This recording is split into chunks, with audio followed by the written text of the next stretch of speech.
바울은 처음부터 과감하게 고린도 교회의 문제를 지적합니다. 어떻게 하래요? 모두가 일치되는 말을 하고 분열을 일으키지 말래요. 도리어 같은 마음과 같은 생각으로 뭉치라고 합니다. 왜요? 고린도 교회가 지금 4개의 파로 나눠졌거든요. 그들 사이에 분쟁이 있었고요. 그럼 고린도 교회 안에 도대체 어떤 파가 있는지 살펴보죠. 바울을 따르는 바울파, 아볼로를 따르는 아볼로파, 베드로를 따르는 게바파가 있어요. 그리고 그리스도파가 있는데 이 꼴 저 꼴 다 보기 싫으니까 우리도 하나 만들자라고 해서 생긴 파입니다.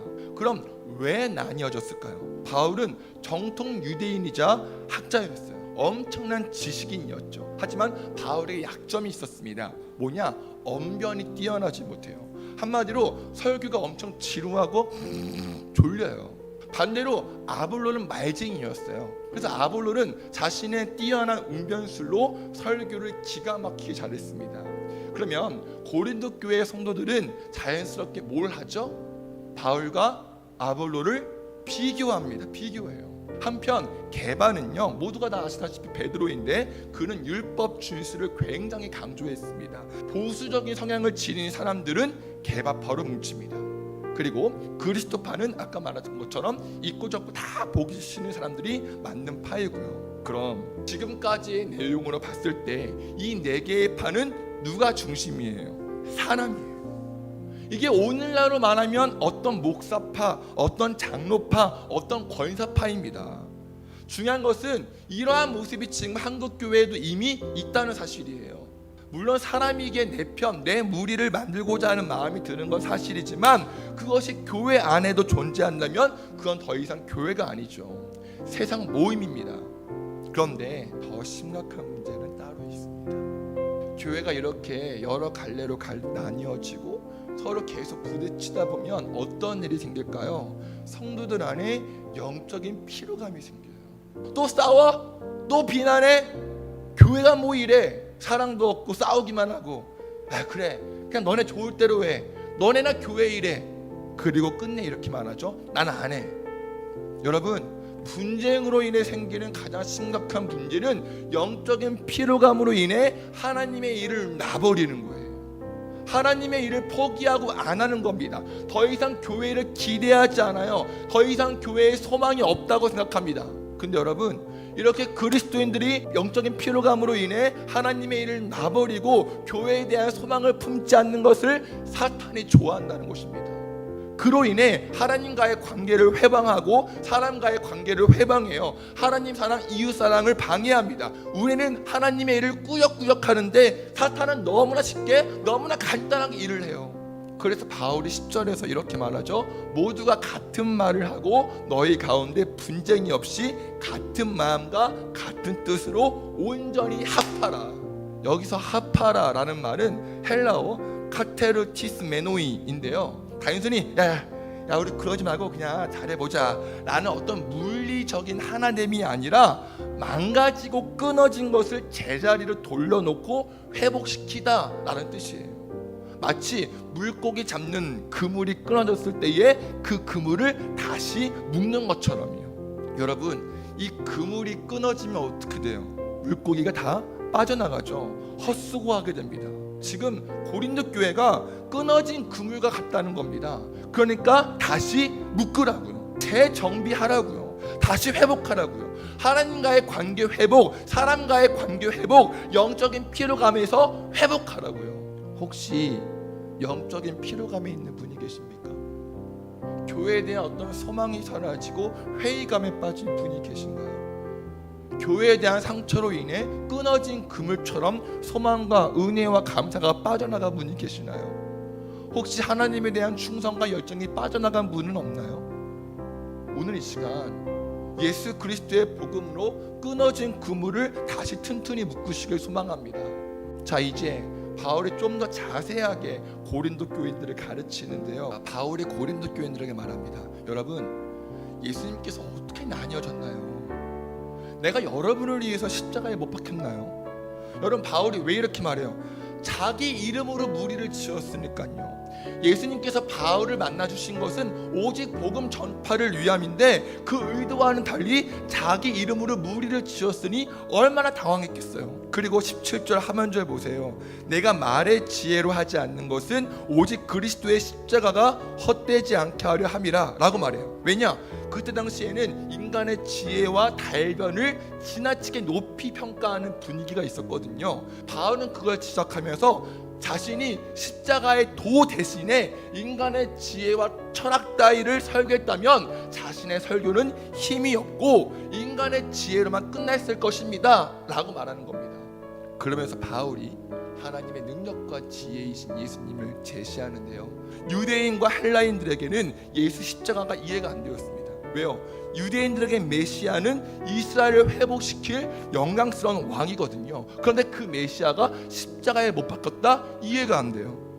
헬라인도 마찬가지입니다. 그들에게 십자가의 형벌은 입에 담기조차 힘든 너무나 부끄러운 형벌이에요. 가장 비천한 죄인들이 받는 형벌을 받는 것이거든요. 그런데 메시아가 여기에 달렸다?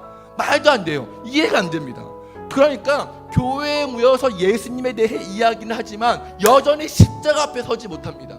십자가 앞에서 내 죄를 발견하고 예수님 용서를 받아야 되는데 그 앞에 설 이유를 느끼지 못해요. 십자가 예수님을 제대로 만나지 못했어요. 단순히 자신의 귀에 좋은 말에만 호기심을 갖습니다. 판단하고 정지하기 바쁩니다. 자기 만족에만 취합니다. 자기 기준에 맞지 않으면 교회를 등져요.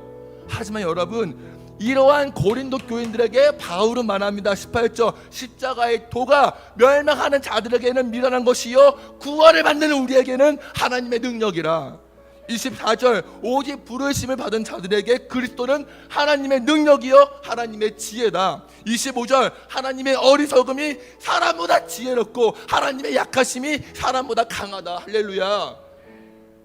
여러분, 저와 여러분 안에 미련한 십자가가 올바로 서 있나요? 십자가가 저와 여러분의 삶 가운데 힘이 있나요? 십자가가 저와 여러분들의 지혜인가요? 우리의 능력인가요? 우리의 강함인가요? 우리의 자랑인가요? 혹시 예수님에 관해 이야기를 하지만, 예수님에 대해 말은 하지만 여전히 내가 내 인생의 주인 되어 살진 않나요? 남과 비교하고 판단하고 정죄하진 않나요? 오늘 이 시간 예수님께서 저와 여러분들을 향해 선포하십니다. 내가 십자가에서 피와 물을 다 쏟은 것은 세상의 약한 것들을 선택해서 강한 것들을 부끄럽게 하기 위함이야. 내가 세상의 천한 것들과 멸시받는 것과 없는 것들을 택한 이유는 있는 것들을 패하게 하기 위함이야. 그러니까 내 앞에서 아무것도 자랑하지 마. 세상의 지혜와 말 자랑하지 마. 너희들의 가치관과 경험 자랑하지 마. 너희가 의롭게 되고 거룩하게 되고 구원받는 것은, 너희가 예배하고 있는 것은 너희들의 공로가 아니라 오직 예수 그리스도 때문이니까 너희가 자랑하려거든 오직 하나님만 자랑해. 이것이 우리의 삶의 기준이 되어야 됩니다, 여러분. 주님을 사랑하는 기쁨을, 그 즐거움을 빼앗기지 않게 하소서.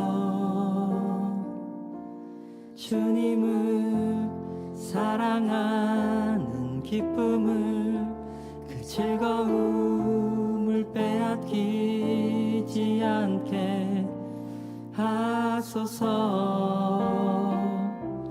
예수 예수 예수 예수 주님을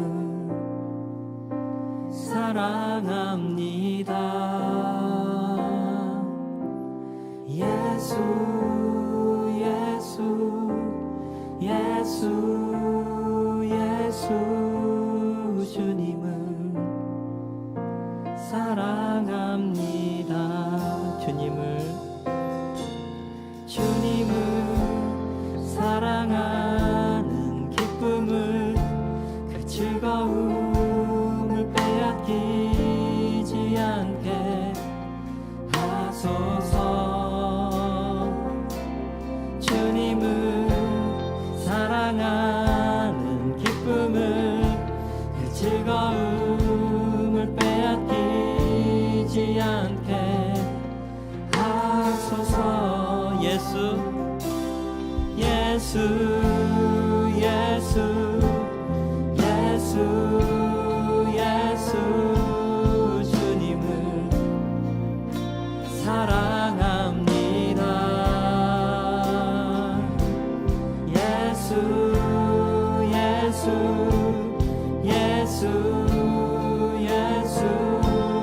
주님을 다시 한번 예수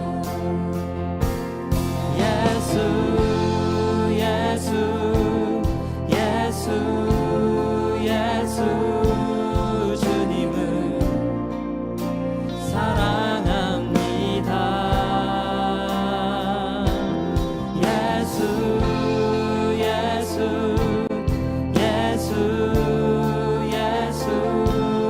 주님을 사랑합니다. 호산나